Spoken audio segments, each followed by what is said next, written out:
Malayalam industry success ಕಾಣೋದಕ್ಕೆ ಈ ಥರ ಸಿನಿಮಾಗಳೇ ಕಾರಣ ಅಂತ ಅಂದ್ಕೊಳ್ತೀನಿ. ಸೊ ನೀವು ನೋಡ್ತಾ ಇದ್ದೀರಾ ಫಿಲ್ಮಿ ಪಾಯಿಂಟ್. ನಾನು ನಿಮ್ಮ ಕಾರ್ತಿಕ್. ಇವತ್ತು ಯಾವ ಸಿನಿಮಾ ರಿವ್ಯೂ ಅಂದರೆ ಸರ್ವಮಯ. ಇದು ಒ ಟಿ ಟಿಗೆ ಬಂದಿತ್ತು. ಮೋಸ್ಟ್ಲಿ 1-2 ವಾರ ಏನೋ ಆಗಿರ್ಬೋದು. ನಾನು ನೋಡಿದ್ದು ಒ ಟಿ ಟಿ ಬಂದಾಗಲೇ ನೋಡಿದ್ದೆ ಟ್ರಾವೆಲಿಂಗಲ್ಲಿ. ಬಟ್ ರಿವ್ಯೂ ಮಾಡೋಕ್ಕಾಗಿರಲಿಲ್ಲ. ಸೊ ಇವತ್ತು ಮಾಡ್ತಾ ಇದ್ದೀನಿ. ಸೊ ಬನ್ನಿ ಶುರು ಮಾಡೋಣ. ಇದರ ಒನ್ಲೈನ್ ಸ್ಟೋರಿ ಏನಪ್ಪ ಅಂದರೆ, ಒಂದು ಕ್ಯೂಟ್ ಆಗಿರೋ ದೆವ್ವ ನಮ್ಮ ಹೀರೋಗೆ ಗಂಟು ಬೀಳುತ್ತೆ. ಅದು ಯಾಕೆ ಬೀಳುತ್ತೆ, ಹೇಗೆ, ಅದು ಹೇಗೆ ದೆವ್ವ ಆಯಿತು, ಹಾಗೆ ನಮ್ಮ ಹೀರೋ ಯಾವ ಥರ ಒಂದು ಜರ್ನಿ ಇರುತ್ತೆ, ಅದು ಸಿನಿಮಾದಲ್ಲಿ ನೋಡಿದ್ರೆ ನೀವು ತಿಳ್ಕೊಳ್ತೀರಾ. ಜಸ್ಟ್ ಒಂದು ಸಿಂಪಲ್ ಲೈನ್ ನಾನು ಹೇಳಿದ್ದು. ಇನ್ನೂ ಬೇರೆ ಕಂಟೆಂಟೇ ಇದೆ ಸಿನಿಮಾದಲ್ಲಿ, ನೀವು ನೋಡಿದ್ರೆ ಗೊತ್ತಾಗುತ್ತೆ. ಸಿನಿಮಾದಲ್ಲಿ ನನಗೆ ಇಷ್ಟ ಆಗಿದ್ದು ಅಂದರೆ, ಇಡೀ ಸಿನಿಮಾ ನನಗೆ ಇಷ್ಟ ಆಯಿತು ಅಂತೀನಿ. ಬಿಕಾಸ್ ಎಲ್ಲಿಯೂ ಕೂಡ ನನಗೆ ಅಷ್ಟು ಬೋರ್ ಹೊಡೆಯೋ ಎಲಿಮೆಂಟ್ಸ್ ಇರಲಿಲ್ಲ ಸಿನಿಮಾದಲ್ಲಿ. ಏನೋ ಹೊಸ್ದು ಅನ್ನಿಸ್ತಾ ಇತ್ತು. ಓಕೆ, ಏನೋ ಡಿಫ್ರೆಂಟಾಗಿ ಟ್ರೈ ಮಾಡ್ತಾ ಇದ್ದಾರಲ್ಲ, ಏನೋ ಒಂದು ಎಂಗೇಜಿಂಗ್ ಸ್ಕ್ರೀನ್ ಪ್ಲೇ ಜೊತೆಗೆ ಸ್ವಲ್ಪ ಅಲ್ಲಲ್ಲಿ ಕಾಮಿಡಿನ ಟಚ್ ಮಾಡಿಕೊಂಡು, ಸ್ವಲ್ಪ ಫಿಲಾಸಫಿನ ಹೇಳ್ಕೊಂಡು ಎಂಟರ್ಟೈನ್ಮೆಂಟಾಗಿ ಈ ಸಿನಿಮಾ ಸಖತ್ ವರ್ಕ್ ಆಗುತ್ತೆ ಪೂರ್ತಿಯಾಗಿ.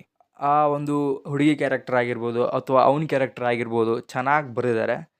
ಸಿನಿಮಾದಲ್ಲಿ ತುಂಬ ಸಿಂಪಲ್ ಕ್ಯಾರೆಕ್ಟರ್ ಇರೋದು, ಸಿಂಪಲ್ ಕಥೆನೇ, ಬಟ್ ಚೆನ್ನಾಗಿ ಮುಗಿಸಿದ್ದಾರೆ ಅಂತ ಅಂತೀನಿ.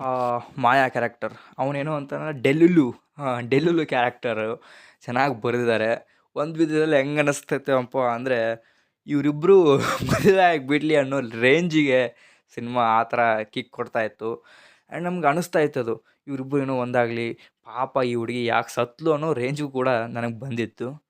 ಸಿಂಪಲಾಗಿ ಚೆನ್ನಾಗಿದೆ ಸಿನಿಮಾ. ಇವ್ರ ರೂಟ್ ನನಗೆ ಸಖತ್ ಇಷ್ಟ ಆಯಿತು. ಅಪ್ಪ ಮಾತಾಡಲ್ಲ, ಇವನು ಯಾಕೆ ಊರಿಗೆ ಹೋಗಲ್ಲ, ಇವನು ಯಾಕೆ ಪೂಜೆ ಮಾಡಲ್ಲ ಅನ್ನೋದನ್ನು ಅದ್ರ ಸಂದರ್ಭಕ್ಕೆ ತಕ್ಕಂತೆ ಆ ಕಥೆನ ಹೇಳ್ಕೊಂಡು ಹೋಗ್ತಾರೆ. ಚೆನ್ನಾಗಿತ್ತು ಅದು ನನಗಂತೂ. ಸಿನಿಮಾದಲ್ಲಿ ಕೆಲವೊಂದು ಮೂಮೆಂಟ್ಸ್ ಇದ್ದಾವೆ. ಎಕ್ಸ್ಪೆಷಲಿ ಶಿಫ್ಟ್ ಆಗೋದು, ಅವನಿಂತ್ರ ಇವನಿಗೆ ದೆವ್ವ ಶಿಫ್ಟ್ ಆಗೋದು, ಅದು ರಿಯಲಿ ಗುಡ್ ಅಂತ ಅನ್ನಿಸ್ತು. ಆ್ಯಂಡ್ ಚೆನ್ನಾಗಿ ಒಂದು ಮಾಡಿದ್ದಾರೆ. ಓಕೆ, ಫೋನಿಂದ ಶಿಫ್ಟ್ ಆಗೋದಲ್ಲ, ಚೆನ್ನಾಗಿತ್ತು. ಇನ್ನು ಪರ್ಫಾರ್ಮೆನ್ಸ್ ಕಡೆ ಹೋಗೋದಾದರೆ ಎಲ್ಲರೂ ಕೂಡ ಚೆನ್ನಾಗಿ ಮಾಡಿದ್ದಾರೆ.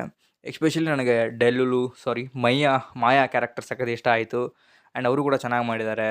ಆಗಲೇ ಇವರು ಕೂಡ ಚೆನ್ನಾಗಿ ಮಾಡಿದ್ದಾರೆ. ಎಲ್ಲರೂ ಕೂಡ ಚೆನ್ನಾಗಿ ಮಾಡಿದ್ದಾರೆ. ಯಾರ್ಯಾರು ಇತ್ತು ಪಾತ್ರ ಎಲ್ಲ ಡಿಸೆಂಟ್ ಆಗಿತ್ತು. ಆ್ಯಂಡ್ ಎಲ್ಲ ಸಿನಿಮಾಗೆ ಬೇಕಿತ್ತು. ಆ್ಯಂಡ್ ಸಿನಿಮಾಗೆ ಇಂಪಾರ್ಟೆನ್ಸ್ ಇದೆ ಆ ಪಾತ್ರಗಳಿಗೆ. ಆ ಎಲ್ಲ ಪಾತ್ರಕ್ಕೂ ಸಿಂಪಲಾಗಿ ಇಂಟ್ರೆಸ್ಟ್ ಚೆನ್ನಾಗಿತ್ತು. ಓಕೆ, ಇನ್ನು ಸಿನಿಮಾದಲ್ಲಿ ಕಷ್ಟ ಆಗಿದ್ದ ವಿಚಾರಕ್ಕೆ ಬಂದರೆ, ನನಗೇನಂತ ಕಷ್ಟ ಅನ್ನಿಸ್ಲಿಲ್ಲ. ಬಿಕಾಸ್ ಕತೆ ಹೆಂಗಾದರೂ ಮುಗಿಲೇಬೇಕು. ಸೊ ಅವರು ಕೂಡ ಒಂದು ವೇನೆಲ್ಲ ಇಟ್ಕೊಂಡಿದ್ರು. ಆ ವೇ ತಕ್ಕಂತೆಯೇ ಕತೆನ ಮುಗಿಸಿದ್ದಾರೆ. ಓಕೆ, ರಿಯಲಿ ಗುಡ್ ಅಂತ ಅನಿಸುತ್ತೆ ಎಲ್ರಿಗೂ ಕೂಡ.